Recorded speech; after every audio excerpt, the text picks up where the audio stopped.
بسم اللہ الرحمن الرحیم۔ السلام علیکم۔ میں آپ لوگوں کو ناولوں کی دنیا میں خوش آمدید کہتی ہوں۔ امید کرتی ہوں کہ آپ لوگوں نے اس کا پارٹ 1 دیکھا ہوگا اور میری طرح آپ لوگوں سے بھی انتظار نہیں ہو رہا ہوگا کہ ہم اس کہانی کو آگے بڑھائیں۔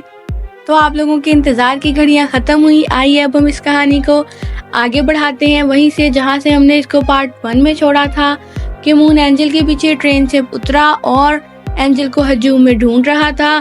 جیسے ہی اس کی نظر اینجل پر پڑی، اس کے چہرے پر سکون پھیل گیا تھا اور وہ کچھ فاصلے پر اس کے پیچھے چلنے لگا۔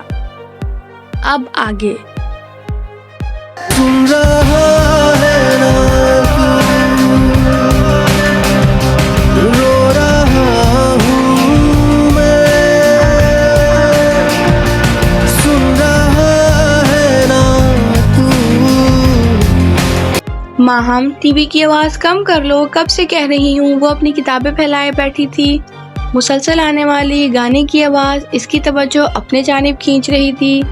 ارے ہانی، ذرا آ کر دیکھو، آج کا شو قسم سے کمال لگ رہا ہے۔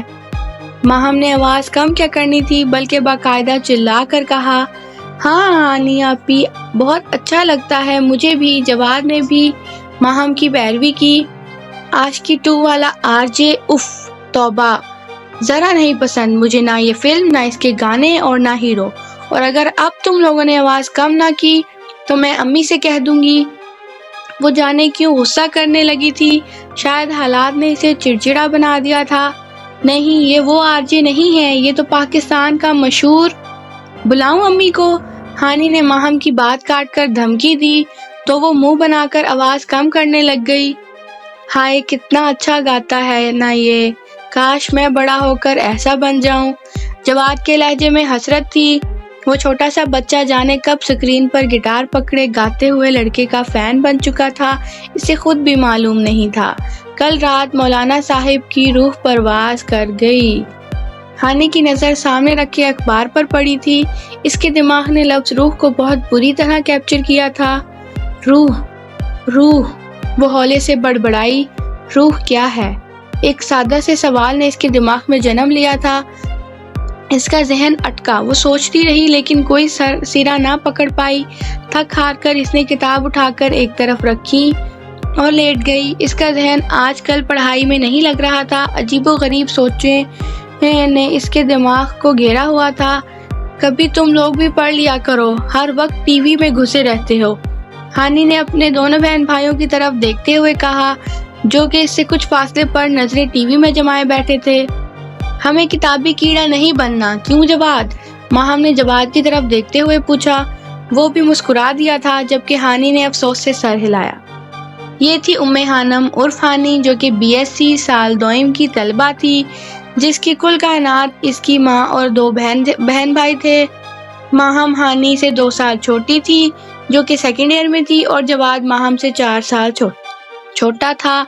ابصار صاحب، جو کہ ہانی کے والد تھے، 7 سال پہلے ہی دنیا سے رخصت ہو گئے تھے۔ وقت اور حالات نے اسے عمر سے بڑا بنا دیا تھا، البتہ ماہم میں ابھی بچپنا تھا۔